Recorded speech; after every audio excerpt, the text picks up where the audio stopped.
Bonjour et bienvenue mesdames et messieurs à suivre ce journal sur Kivu News Today Télévision, votre chaîne en ligne depuis la République démocratique du Congo, et suivez-nous sur nos plateformes Facebook, Instagram, X et YouTube en écrivant Kivu News Today Télévision. L'actualité détaillée régulière, c'est sur notre site internet www.kivunewstoday.com.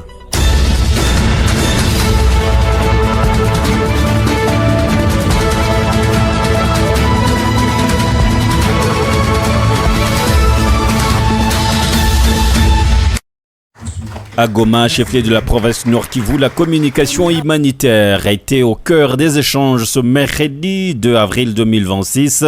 Journalistes, acteurs humanitaires et autorités provinciales se sont réunis lors d'une journée porte ouverte organisée par la Bénévolencia. Objectif, évaluer l'impact de la campagne à Barizamali et repenser de la manière d'informer les populations affectées par les crises. Plus de détails dans ce reportage de la cellule de communication du gouvernorat du Nord Kivu. Merci beaucoup. Tenu à Goma, c'est jeudi 2 avril 2026 d'une journée porte ouverte de plaidoyer pour le renforcement de la communication humanitaire. Cette grande activité a été organisée par l'organisation Bénévolencia en présence de plusieurs journalistes et acteurs humanitaires. Elle a été honorée par la présence de l'autorité provinciale représentée par son porte-parole, Kambere Moïse Lumumba. Au cours de cette grande activité, il était question d'évaluer les résultats et l'impact de la campagne à Barizamali depuis mars 2025. Les participants ont également discuté des questions liées à la communication humanitaire efficace, le rôle de médias et la collaboration entre les ONG locales et internationales, ainsi que de principes humanitaires. Communiquer, c'est d'abord comprendre les besoins réels des populations sinistrées. On ne communique pas vers elles, mais avec elles, a insisté dans son discours M. Kambere Moïse Lumumba, porte-parole du gouvernement provincial du Nord Kivu. Communiquer, c'est d'abord comprendre les besoins réels de la population sinistrée. On ne communique pas vers elle, mais on communique avec elle. 3. La confiance. Sans transparence, l'aide ne passe pas. La redevabilité est le ciment de notre action commune. Le gouverneur de la province de Nord Kivu, son excellence Parak Moussanga Elaston, réaffirme son engagement à faciliter cette fluidité informationnelle. Car si la logistique apporte la nourriture et les soins, c'est la communication juste qui apporte la dignité et la sécurité. C'est un moment pour nous de féliciter ces cadres, de féliciter les organisateurs, de ne pas vraiment oublier Abari Zamahali. Je lui et je le remercie. Vers la fin de l'activité, les panélistes ont abordé l'impact de l'information d'Ahabarizamali ainsi que les défis liés à l'information. Ils ont d'abord proposé des recommandations aux journalistes et aux acteurs humanitaires pour une meilleure communication tout en renforçant la collaboration et la confiance entre les professionnels de médias et les organisations humanitaires. Toujours à Goma, la société HAP s'engage pour rendre la ville propre. Et c'est en tout cas une détermination qui vise également à attirer des touristes dans cette ville volcanique. Suivez. La ville de Goma a désormais une nouvelle société d'assainissement.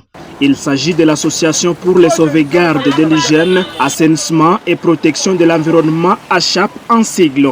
Cette société a vu le jour grâce à la collaboration avec les autorités politiques et la population de la ville de Goma à travers son programme de travaux communautaires dit Salongo, dans l'objectif de contribuer à la propreté de la ville touristique du Nord Kivu. Souciés de la propreté de la ville de Goma, les habitants de la commune de Karisimbi saluent cette initiative d'évacuation régulière des immondices mise en place par HAP. Donc tukishapakiza tu uchafu na enea saki tunaviletaka tunavitia kugari banabimwanga banavibeba vile vile. Minaweza bahimiza nao bakwe nafanya hivi juu usafi ni amana. Ile kubimwanga mubalabala biko na chafula mamiti vinaharibisha sana me shabitia musaki na vileta gari na vibeba biko nasaidia sana. Me conseil vraiment minaweza bapatia ole ya kuharibisha tu vile umwe banakuwa natia hata masaki akishayalisha saki anavitia hata quelque part, ndio vinaweza kuwa nasaidia gani na vinyangula na viko mumasaki me hapana kukuwa na vimwanga chini. Hii buchafu ni assainissement, nikusema watu wanakuletaka hapa maintenant service yenye iko charge na buchafu inakuya na butosha. Havikawake leo ni njo vamefaa tu possible vavitoshe leo vendredi, juu vingine kesho vavitie vakishatosha vile. Ndiyo mais surtout vanapenda pita mardi kuvitosha mbele ya wakati, juu ni wakati wa mvula inapashwa saidia zaidi. Yenye tunapashwa bambia valipe, vanapashwa lipa juu kusaidia kuvitosha. Na kusava na kuya vimwanga basi vimwange mbalabala vavitie kameme muzuri pale, isikwe kuvisambalisha mukiwanja. Entreprise yenye kunafanya vitu tunashukuru sana kwanza kwa kutosha uchafu haiko ya bie katika mazingira. Yengine yenye wanapasha jikaza wako natosha uchafu mbio na baambie population siku ya kukuwa na pita wako na programme nyiko bien fixe. Tout a rappelé le calendrier d'évacuation des immondices mis en place par les services compétents. Routi Kanga Léonard, coordonnateur de HAP en commune de Karisimbi, a invité les habitants issus des différents quartiers au respect des dépôts des immondices, au lieu ciblé par les cadres de base pour la collecte des immondices en attendant l'évacuation par son association. Shida moya ni juu ya mvula. Mvula kwanza mwii masiku kuko periode ya mvula ilikuwa kwanza shida moya. Shida ya pili ni kutorespekte sasa population wa asijeti kutia uchafu kuma barabara. Haba respekte kalenda au kalendiria yenye ashapulisha pana. Kweli kutoka kusenyers Virunga mpaka ku 3 lamp tulipanda miti. Na ile miti population haijue mafaa ya ile miti. Muti inaleta hewa. Muti ni kitu mzuri ya environnement. Me population sasa habaheshimu kwa ile miti. Banatia buchafu, banaongola miti, manake habarespekte. Mimi naomba population sasa basikuwe natia buchafu kwa ile miti. Juu ile miti yenye tulishapanda ikuwe mzuri. Tutabasaidia sasa kuleta hewa na kuleta environnement mwingine ya ville de Goma. HAP ilishapana calendrier ya kila siku. Je voulais encore répéter kwanza une fois lundi au siku ya kwanza tunatoshaka uchafu mu quartier ya Bujovu, mu quartier ya Kahembe na quartier ya Virunga. Mardi yao siku ya pili tunatoshaka uchafu mu quartier ya Muhara na quartier ya Majengo. Siku ya tatu tunatoshaka uchafu mu Mabanga Nord, Mabanga Sud. Siku ya ine tunatosha mu quartier ya Kasika, quartier ya Katoi. Siku ya tano tunatosha uchafu mu quartier ya Ndosho na quartier ya Mugunga. Siku ya sita inakuwa salongo special yenye inakuwa organisé par les maires de la ville.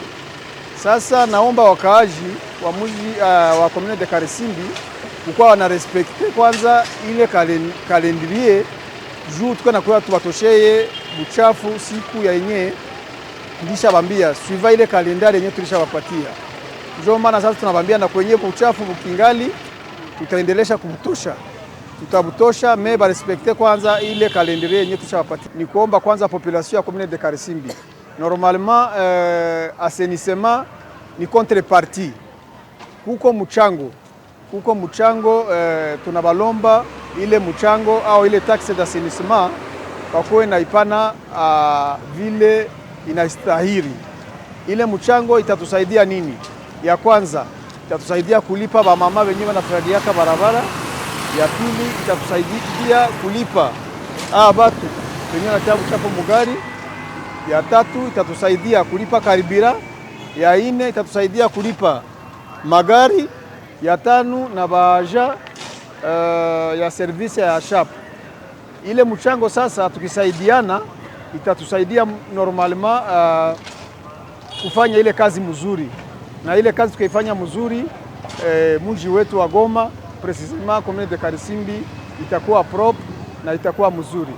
Signalons que pour ce vendredi, l'axe Majengo, Sebe-Kangangi 1, route Signers vers 3 Lampes et l'axe entrée-président, direction vers Kilijoué ont été les cibles de cette activité d'évacuation par la chape à la grande satisfaction de la population.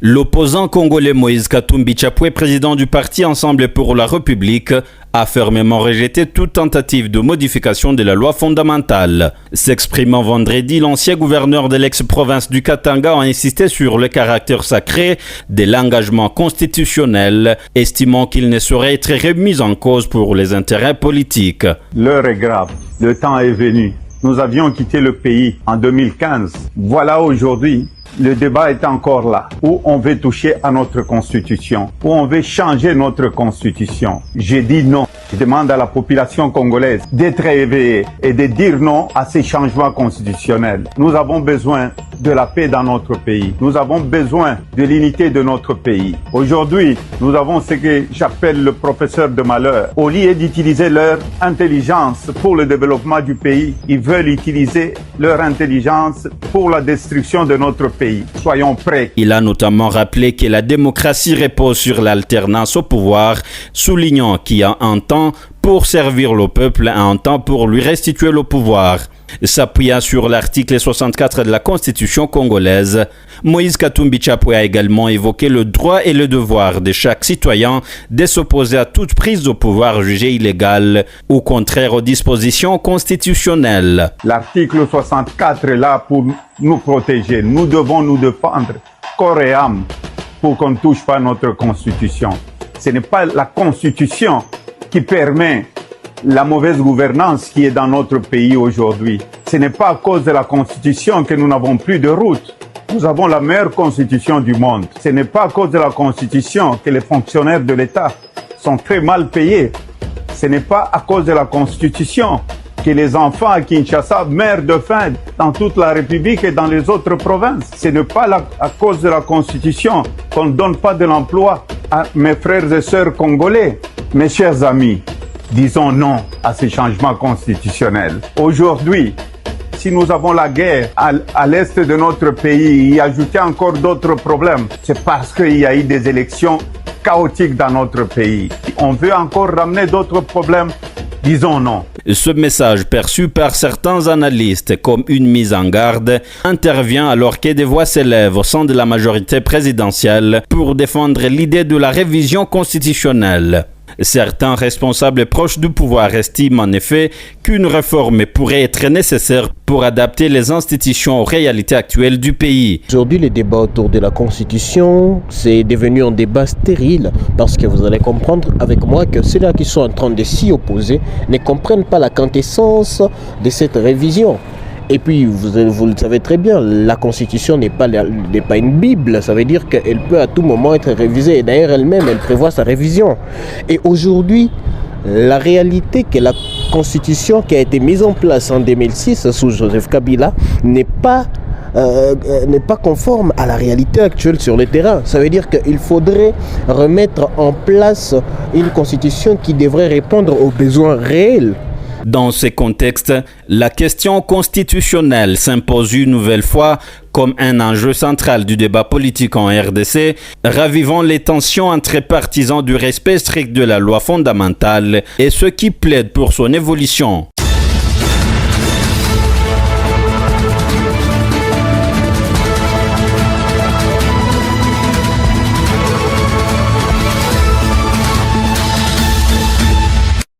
La tension politique en Tanzanie a franchi un nouveau cap après que le principal parti d'opposition, Chadema, a adressé une lettre officielle pour contester la nomination de l'ancien président Jakaya Kikwete en tant que représentant spécial de l'Union africaine pour la région de la Corne de l'Afrique et de la mer Rouge. Le Chadema affirme que le candidat présente un bilan démocratique jugé insuffisant en Tanzanie, une position toutefois contestée par certains acteurs politiques du pays. Au cœur de l'argumentaire du Chadema figure le processus de la nouvelle constitution de 2014. Le parti estime que Jakaya Kikwete avait ignoré les aspirations de la population. Amani Golugwa, secrétaire général adjoint du Chadema, précise que ces éléments devraient constituer des critères déterminants pour toute nomination au poste international. De son côté, le Chama Pinduzi CCM, parti au pouvoir, défend fermement cette nomination. Il souligne que l'expérience diplomatique de Messi Kikwete constitue un atout majeur pour le continent africain. Les analystes politiques, quant à eux, examinent cette controverse sous un angle à la fois juridique et diplomatique. Le docteur Marcos Albani, analyste politique, met en avant l'importance de l'expérience du candidat face aux pressions internes. Alors que la lettre du Chadema attend encore d'être examinée, ce débat reste un test révélateur de l'état de la démocratie et de la place accordée aux anciens dirigeants sur la scène internationale. Et cette controverse autour de la nomination de Messi Kikwete illustre bien les tensions entre héritage politique national et ambition diplomatique continentale, posant la question de la manière dont la voix de l'opposition et de la société civile peuvent peser sur les choix internationaux.